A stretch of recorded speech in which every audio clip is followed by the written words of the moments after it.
सङ्कटोन्मुख अर्थतन्त्रमा सुधारको सङ्केत। रेमिट्यान्स आयमा वृद्धि हुँदा विदेशी मुद्रा सञ्चितमा आंशिक सुधार। मूल्यवृद्धि भने सरकारको नियन्त्रण बाहिर, सांसदहरूद्वारा सरकारको ध्यानाकर्षण।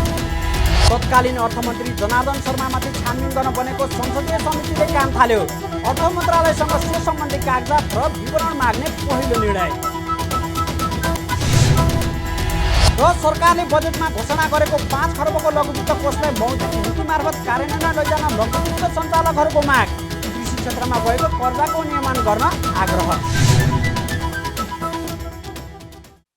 हामी छौं पल पल तपाईसँग,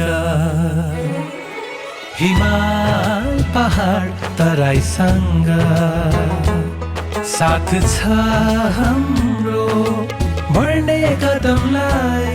सलाम छ ती पोरखे हातहरूलाई, जिन्दगी सजाइदिन्छौँ हामी, हर सासको साथी बन्छौँ हामी। सुरक्षा अनि समृद्धि प्राण छ हाम्रो, हर आफू पनि बचौं, अरूलाई पनि बचाऊ। आजै नेपाल लाइफमा जीवन बिमा गरौँ। हामी हौ नेपाल लाइफ। नेपाल लाइफ, किनकि जीवन अमूल्य छ।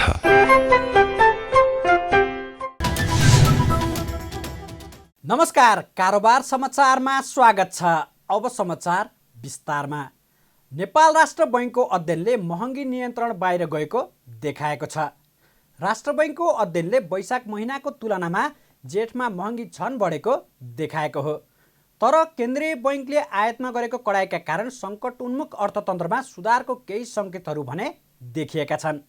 वैशाखको तुलनामा रेमिट्यान्स आयमा थोरै सुधार देखिएको छ भने विदेशी मुद्रा सञ्चितमा आंशिक सुधार आएको छ।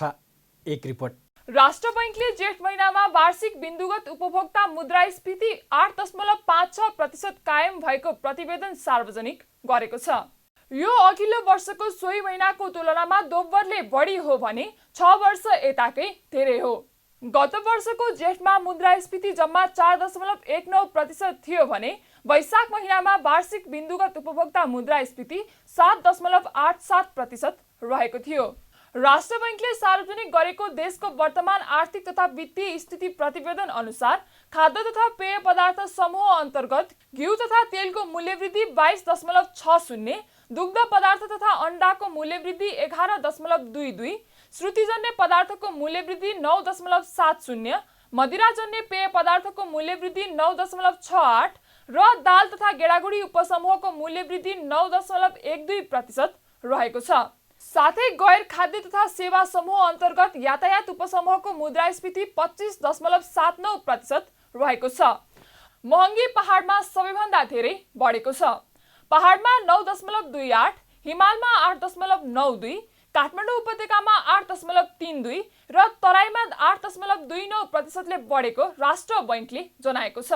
गत वर्षको जेठमा यो वृद्धि पहाडमा 4.32, हिमालमा 1.72, काठमाडौँ उपत्यकामा 3.87 र तराईमा 4.47%ले बढेको राष्ट्र बैङ्कले जनाएको छ। तर जेठ महिनामा वैदेशिक मुद्रा सञ्चितमा आंशिक सुधार आएको छ। 2078 असार मसान्तमा 13 खर्ब 79 अर्ब 3 करोड रुपैयाँ बराबर रहेको कुल विदेशी विनिमय सञ्चित 15.9%ले घटेर जेठ 2079 मा 11 खर्ब 76 अर्ब 84 करोड रुपैयाँ कायम भएको छ। असारको तुलनामा अझै कम भए पनि जेठ मसान्तमा आइपुग्दा 11 खर्ब 76 अर्ब 84 करोड रुपैयाँ बराबरको विदेशी मुद्रा सञ्चित कायम भएको छ।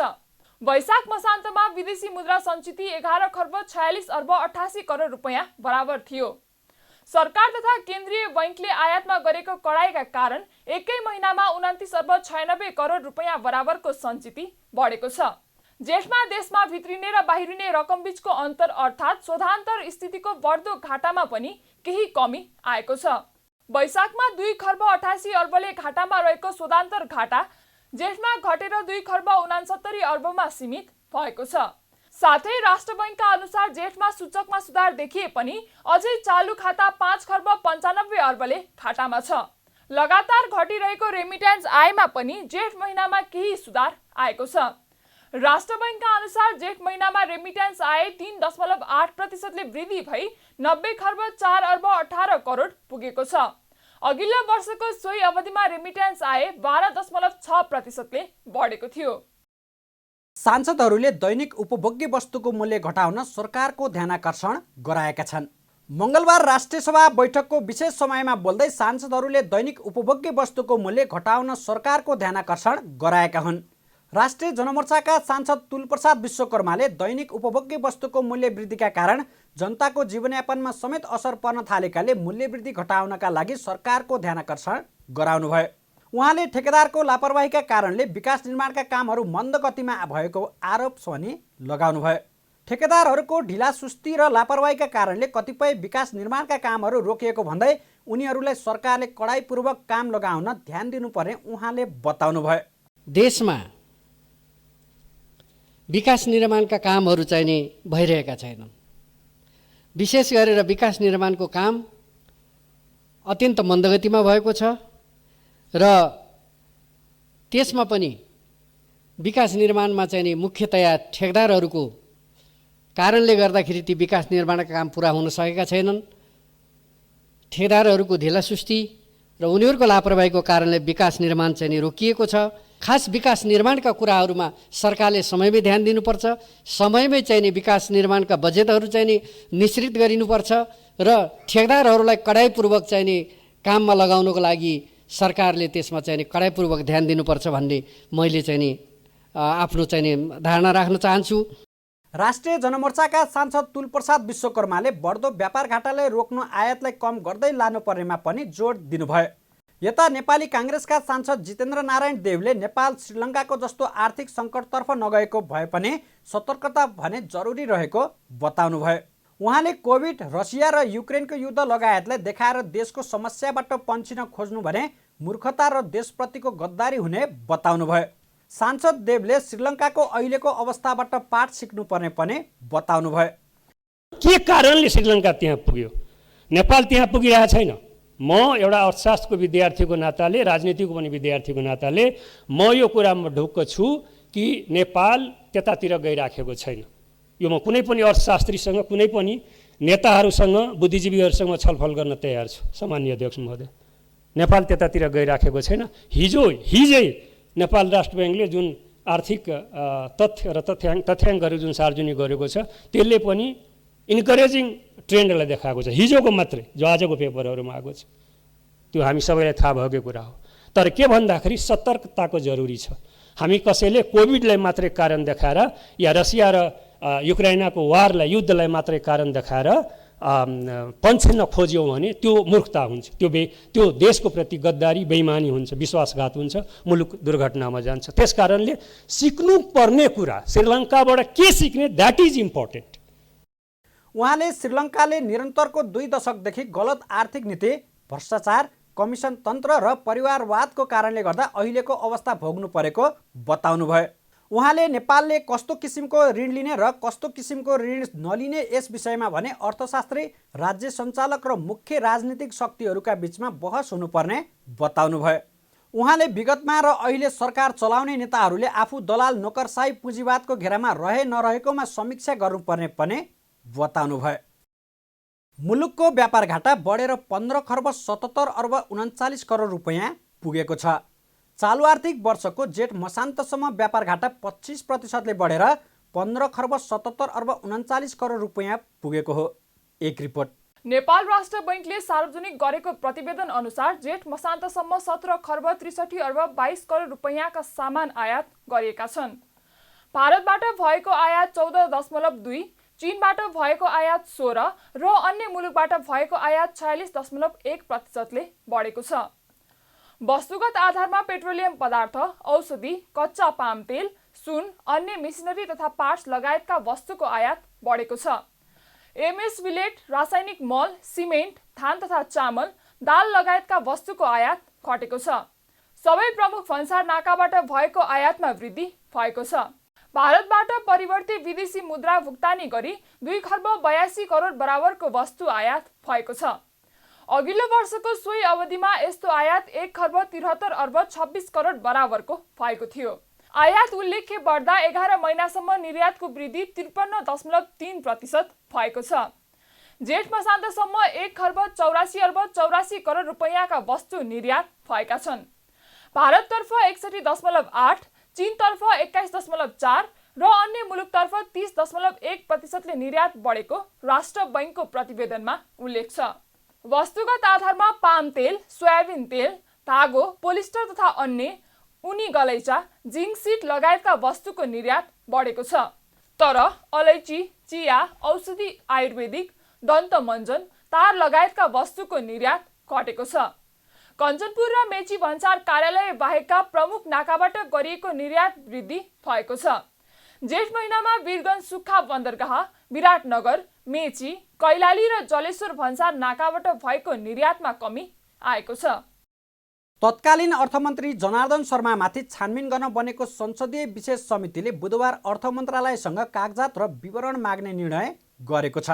मङ्गलबार सिंहदरबारमा बसेको संसदीय विशेष छानबिन समितिको पहिलो बैठकले समितिको कार्यविधि पास गर्दै पूर्व अर्थमन्त्री शर्मासँग सम्बन्धित विषयको कागजात तथा विवरणको लागि पत्राचार गर्ने निर्णय गरेको समिति सचिव सुरेन्द्र अर्यालले बताउनुभयो। उहाँले आजको बैठकले छानबिन समितिको सभापति सर्वसम्मतिबाट छान्ने निर्णय भएको पनि बताउनुभयो। सचिव अर्यालले सर्वसम्मतिबाट सभापति छान्न सदस्यहरूले आन्तरिक छलफल गर्ने विषयमा छलफल भएको जानकारी दिनुभयो। उहाँले आजको बैठकको सभापतित्व ज्येष्ठ सदस्यका हैसियतमा लोकतान्त्रिक समाजवादी पार्टी नेपालका सांसद लक्ष्मणलाल कर्णले गर्नुभएको बताउनुभयो। सचिव अर्यालले अर्को बैठक बुधबार दिउँसो बस्ने बताउनुभयो। अब आज यो संसदीय विशेष छानबिन समितिको पहिलो बैठक मान्य ज्येष्ठ सदस्य मान्य श्री लक्ष्मणलाल कर्णजीको सभापतित्वमा आज सिंहदरबारमा बस्यो र यसभन्दा अघि यो समिति सचिवको हैसियतले हाम्रो सचिवालयलाई यसको कार्यविधिको एउटा मसौदा तयार गर्नलाई जिम्मा दिइएको थियो। सोहीअनुसार हामी सचिवालयले चाहिँ नि 2-3 दिन लगाएर चाहिँ कार्यविधि बनाएका थियौँ र आज मूलत 2वटा चाहिँ कार्यसूची थिए यो बैठकमा। एक त्यो उक्त कार्यविधिलाई समितिमा छलफल गरेर चाहिँ त्यसलाई पारित गर्ने कार्यसूची थियो भने दोस्रो कार्यसूचीमा हामीले चाहिँ समितिको सभापतिको निर्वाचन गर्ने सम्बन्धी विषय पनि राखेका थियौँ र यो कार्यविधिमा चाहिँ नि विस्तृत रूपमा चाहिँ छलफल भयो। सचिवालयले तयार गरेको चाहिँ जुन मसौदामाथि छलफल भइसकेपछि त्यहाँ मान्यज्यूहरूले आफ्नो आफ्नो ढङ्गले सुझावहरू राख्नुभयो र ती प्राप्त भएका सुझावहरूलाई आधार मानेर चाहिँ नि अन्तिम कार्यविधि बनाइयो र त्यही कार्यविधिलाई चाहिँ नि एउटा पारित गरियो। आजको बैठकले त्यो चाहिँ कार्यविधि पारित गर्यो। एक दोस्रो विषय चाहिँ नि अब यो सभापतिको निर्वाचन सम्बन्धी विषयमा अर्को एउटा निर्णय भएको छ कि यो सकेसम्म सर्वसम्मतबाट चाहिँ सभापति चयन गर्ने भन्ने विषय भएको हुँदाखेरि अब अर्को बैठकसम्म चाहिँ नि मान्य सदस्यहरूले चाहिँ नि आन्तरिक छलफल गरेर चाहिँ नि सहमतिको चाहिँ प्रयत्न गर्ने भन्ने लाइनमा चाहिँ नि यो अर्को यो सभापतिको चयन सम्बन्धी विषयमा पनि छलफल भएको छ र भोलि अर्को बैठक चाहिँ नि 2:30 बजे बस्ने र अब आवश्यक यससँग सम्बन्धी चाहिँ आवश्यक कागजात प्रमाणहरूको सम्बन्धमा चाहिँ अर्थ मन्त्रालयसँग भोलि पत्राचार गरेर चाहिँ नि विवरणहरू माग गर्ने। आजका बैठकका चाहिँ निर्णय यति हो। पूर्व अर्थमन्त्री शर्माले अर्थमन्त्री हुँदा 2079-80 को बजेट बनाउने क्रममा अनाधिकृत व्यक्तिमध्ये रातमा अर्थ मन्त्रालय छिराएर करका दर हेरफेर गरेको आरोप लगाइसँगै 11 सदस्यीय संसदीय विशेष छानबिन समिति बनेको छ। पूर्व अर्थमन्त्री शर्माले संसदीय छानबिन समिति बनेसँगै अर्थमन्त्रीबाट राजीनामा दिनुभएको थियो। छानबिन समितिले पहिलो बैठक बसेको 10 दिनभित्र रिपोर्ट तयार पारिसक्नु पर्नेछ। सार्वजनिक लेखा समितिको सभापति प्रमुख प्रतिपक्षले पाउनुपर्ने माग राख्दै नेकपा एमाले लेखा समितिको बैठक बहिष्कार गरेको छ।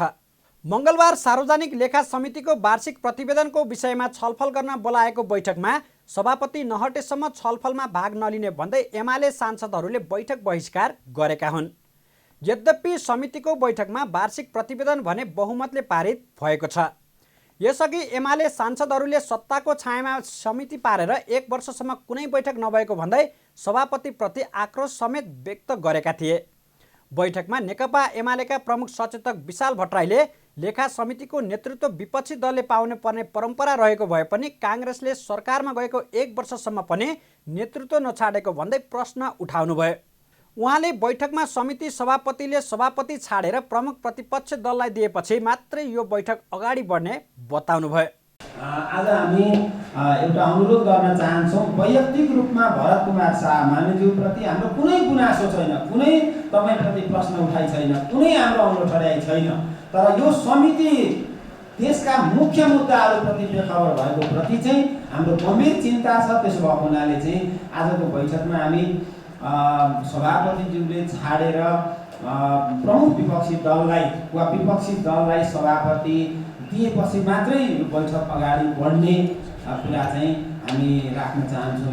बैठकमा एमालेका सांसद गोकुल बास्कोटाले पछिल्लो 1 वर्षमा सांसदका अन्य समिति सक्रिय हुँदा सार्वजनिक लेखा समिति निष्क्रिय भएको आरोप लगाउनुभयो। उहाँले 1 वर्षमा ठुला व्यथिति भए पनि समितिमा छलफल भए जवाब दिनुपर्छ भनेर समितिलाई सत्ताको छायामा राखेको आरोप लगाउनुभयो।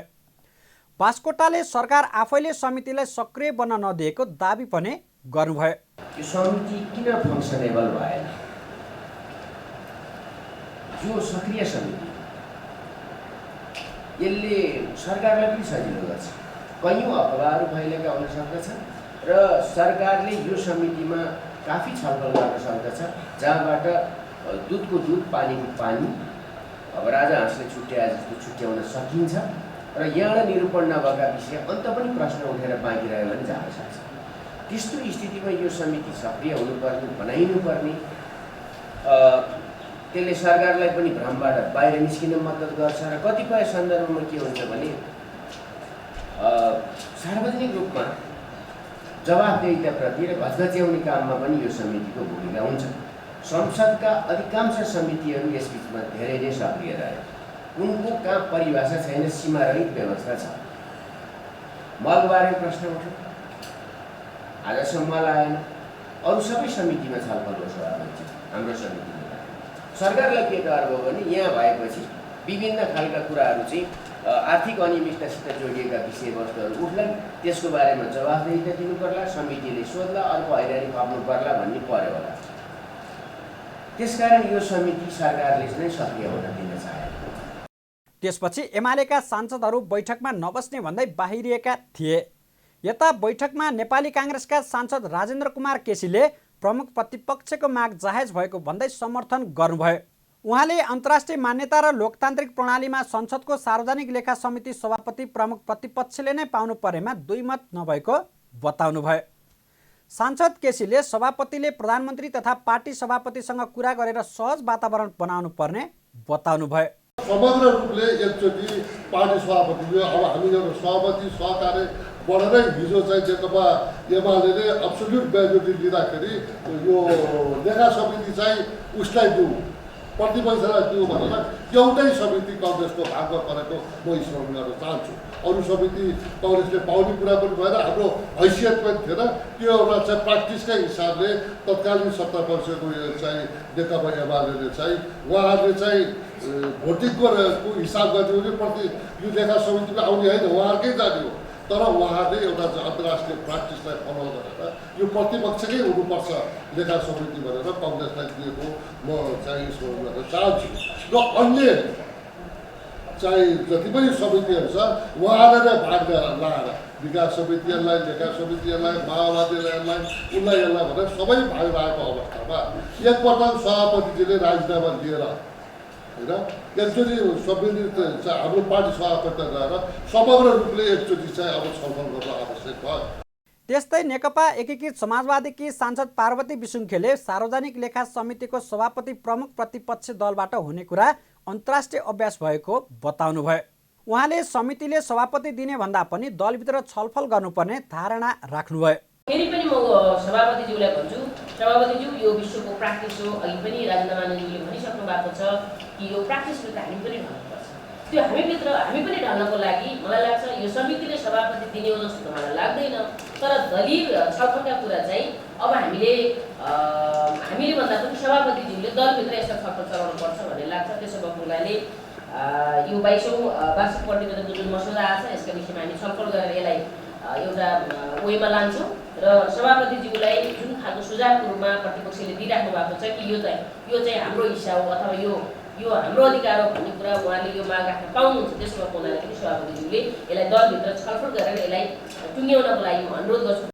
अर्थ समिति, अन्तर्राष्ट्रिय सम्बन्ध समिति, कानुन न्याय तथा मानवाधिकार समिति र महिला तथा सामाजिक समिति सभापतिमा एमाले सांसद छन् भने सार्वजनिक लेखा समितिको सभापति प्रमुख प्रतिपक्षीले पाउनुपर्ने प्रचलन रहेको छ।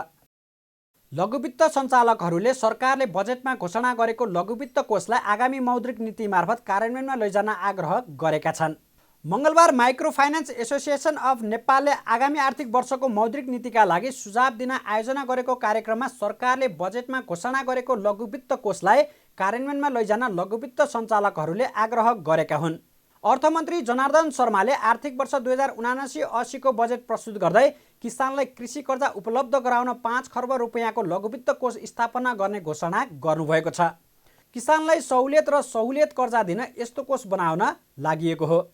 कार्यक्रममा लघुवित्त विज्ञ डाक्टर नरहरी ढकालले आगामी मौद्रिक नीति मार्फत सरकारले घोषणा गरेको लघुवित्त विकास कोषको कार्यान्वयन गर्न आग्रह गर्नुभयो। उहाँले लघुवित्त संस्थाहरू अप्ठ्यारोमा परेको भन्दै यसलाई बचाउने गरी मौद्रिक नीति ल्याउनु पर्ने बताउनुभयो। यस्तै उहाँले लघुवित्त वित्तीय संस्थाहरू ऋण दिनलाई मात्र केन्द्रित हुने गरेको भन्दै ऋण लगानी गर्दा ध्यान दिनुपर्ने बताउनुभयो। उहाँले अन्य वित्तीय संस्थाबाट सेवा लिएका ग्राहकलाई सेवा दिन बन्द गर्न आग्रह गर्दै वित्तीय सेवा नलिएकालाई मात्रै कर्जा दिन आग्रह समेत गर्नुभयो।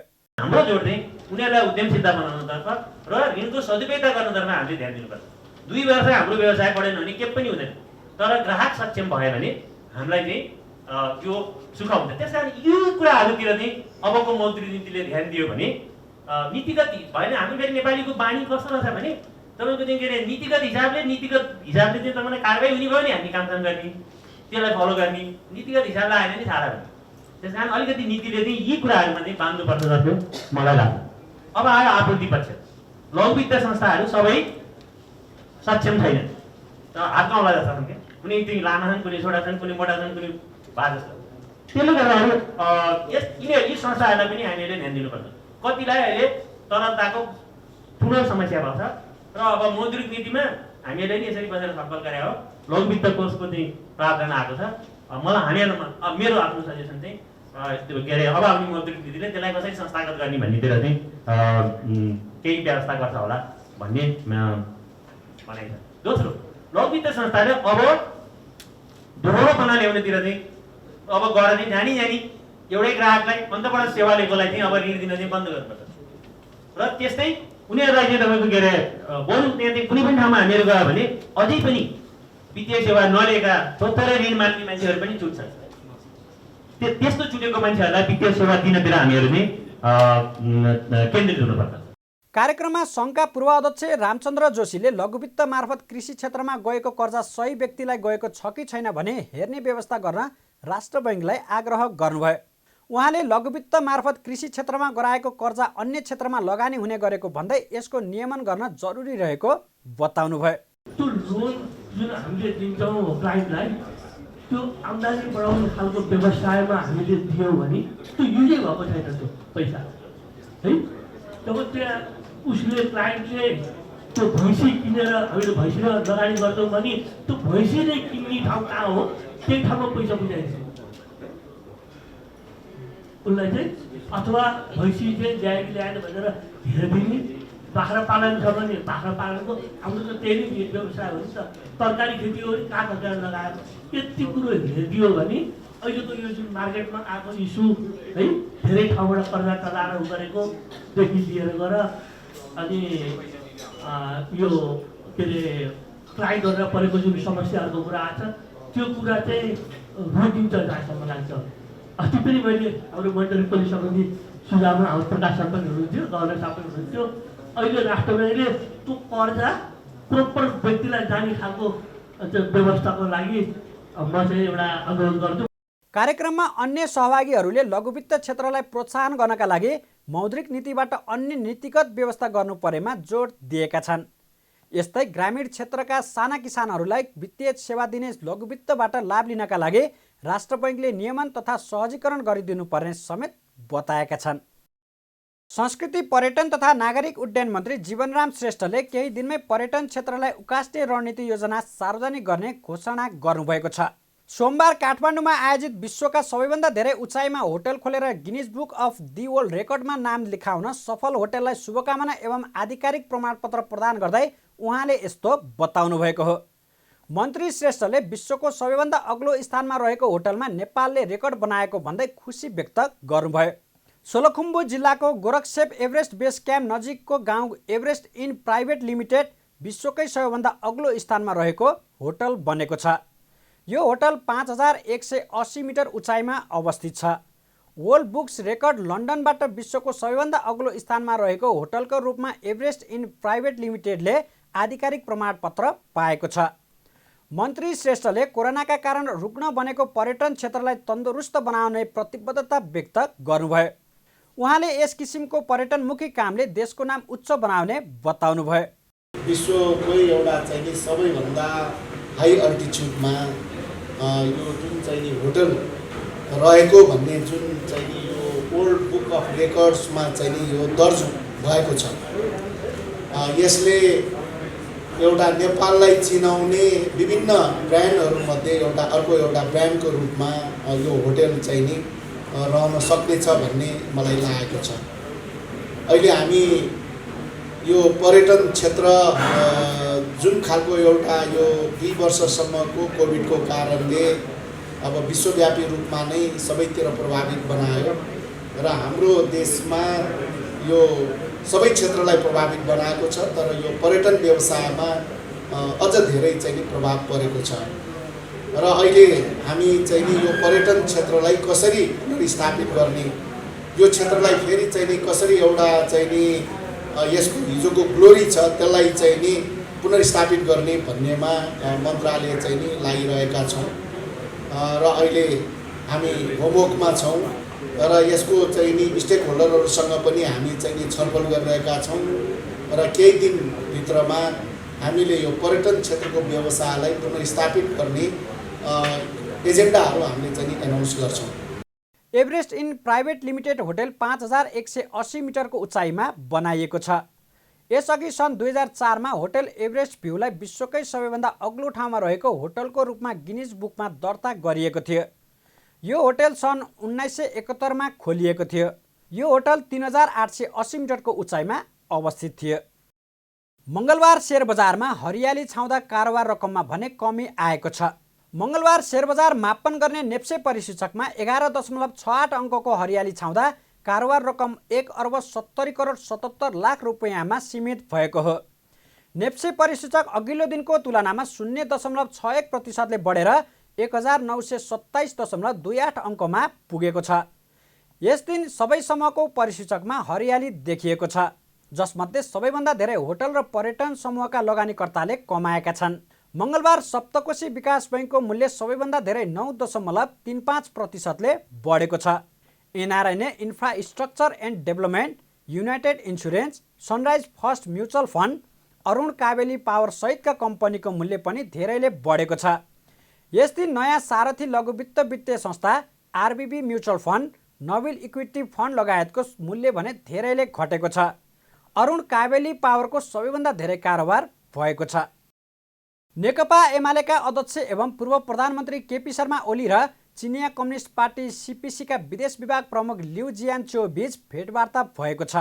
मङ्गलबार पूर्व प्रधानमन्त्री ओली निवास बालकोटमा भएको भेटका क्रममा विदेश विभाग प्रमुख लिउले क्षेत्रीय राजनीति र अन्तर्राष्ट्रिय राजनीतिमा आइरहेको बदलावका बारेमा विशेष छलफल भएको छ। छलफलपछि सञ्चारकर्मीहरूसँग संक्षिप्त कुरा गर्दै नेकपा एमालेका विदेश विभाग प्रमुख डाक्टर राजन भट्टराईले दुवै पक्षबाट पारस्परिक हित र लाभका आधारमा सम्बन्ध अघि बढाउने आधार र मान्यताहरू अघि बढाउने बारेमा छलफल भएको बताउनुभयो। उहाँले भेटमा चिनिया विदेश विभाग प्रमुख लिउले चीनले नेपालको विकासलाई निरन्तर रूपमा अघि बढाउन चाहेको उल्लेख गर्नुभएको पनि प्रमुख भट्टराईले बताउनुभयो। त्यस्तै अध्यक्ष ओलीले विगतदेखिको एक चीन नीति र नेपाली भूभाग चिनिया वा अरू कुनै पनि मित्र राष्ट्रका विरुद्ध प्रयोग गर्न नदिने प्रतिबद्धता जनाउनु भएको उल्लेख गर्नुभयो। चीन र नेपालका जुन सम्बन्धका आधारहरू थिए हिजो हामीले तय गरेका, अर्थात् हामी पारस्परिक समानताका आधारमा दुईटा स्वतन्त्र र सार्वभौम सत्ता सम्पन्न मुलुकको एक अर्काको आन्तरिक मामलामा हस्तक्षेपको सिद्धान्त र एकले अर्कालाई पारस्परिक हित र लाभका आधारमा सम्बन्ध अगाडि बढाउने जुन हाम्रा आधारभूत मान्यताहरू थिए ती मान्यताहरू अहिले पनि कायम छन् र तिनै मान्यताहरूका आधारमा अगाडि बढ्नुपर्छ भन्ने कुरामा दुवैतर्फको छलफलका क्रममा यी दुवैतर्फबाट प्रतिबद्धताहरू जाहेर भएको छ। नेपालका तर्फबाट हामीले जुन विगतदेखि नै लिँदै आएको चीनप्रति एक चीनको नीति र सँगसँगै नेपाली भूभाग चिनिया वा अरू कुनै पनि राष्ट्रका मित्र राष्ट्रका विरुद्ध प्रयोग हुन नदिने हाम्रो जुन पुरानो प्रतिबद्धता हो त्यो प्रतिबद्धतामा नेकपा एमाले प्रतिबद्ध छ र त्यसलाई निरन्तर रूपमा हामी अगाडि बढाउन चाहन्छौँ भन्ने कुरा चाहिँ हाम्रो अध्यक्षका तर्फबाट उहाँले राख्नुभयो। भेटमा नेपालको कम्युनिस्ट पार्टीहरूको मिलाप र एकीकरणको कुरा आन्तरिक कुरा भएकाले चीनले यसमा कुनै धारणा नराख्ने चिनिया पक्षले स्पष्ट पारेको छ। आइतबार 4 दिने नेपाल भ्रमणमा आउनुभएका विदेश विभाग प्रमुख लिउले यसअघि प्रधानमन्त्री शेरबहादुर देउवा, परराष्ट्र मन्त्री नारायण खड्का, ऊर्जा जलस्रोत तथा सिँचाइ मन्त्री पम्फा भूषाल, नेकपा माओवादी केन्द्रका अध्यक्ष पुष्पकमल दाहालसँग भेट गरिसक्नु भएको छ। विदेश विभाग प्रमुख लिउ बुधबार बिहान राष्ट्रपति विद्यादेवी भण्डारीसँग भेट गर्ने र भोलि बेलुका नै स्वदेश फर्कनुहुनेछ। कारोबार समाचारमा अब सुन चाँदी र विदेशी विनिमय दर सम्बन्धी जानकारी।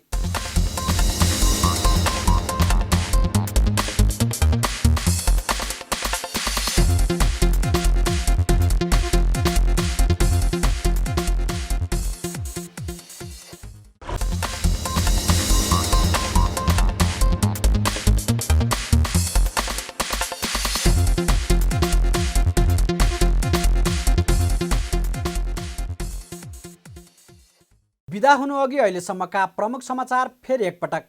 सङ्कटोन्मुख अर्थतन्त्रमा सुधारको सङ्केत, रेमिट्यान्स आयमा वृद्धि हुँदा विदेशी मुद्रा सञ्चितमा आंशिक सुधार, मूल्य वृद्धि भने सरकारको नियन्त्रण बाहिर, सांसदहरूद्वारा सरकारको ध्यानाकर्षण। तत्कालीन अर्थमन्त्री जनार्दन शर्मामाथि छानबिन गर्न बनेको संसदीय समितिले काम थाल्यो। अर्थ मन्त्रालयसँग सो सम्बन्धी कागजात र विवरण माग्ने पहिलो निर्णय। र सरकारले बजेटमा घोषणा गरेको 5 खर्बको लघुवित्त कोषलाई मौद्रिक नीति मार्फत कार्यान्वयनमा लैजान लघुवित्त सञ्चालकहरूको माग। कृषि क्षेत्रमा भएको कर्जाको नियमन गर्न आग्रह। कारोबार समाचार सकियो। हामीलाई बिदा दिनुहोस्। नमस्कार।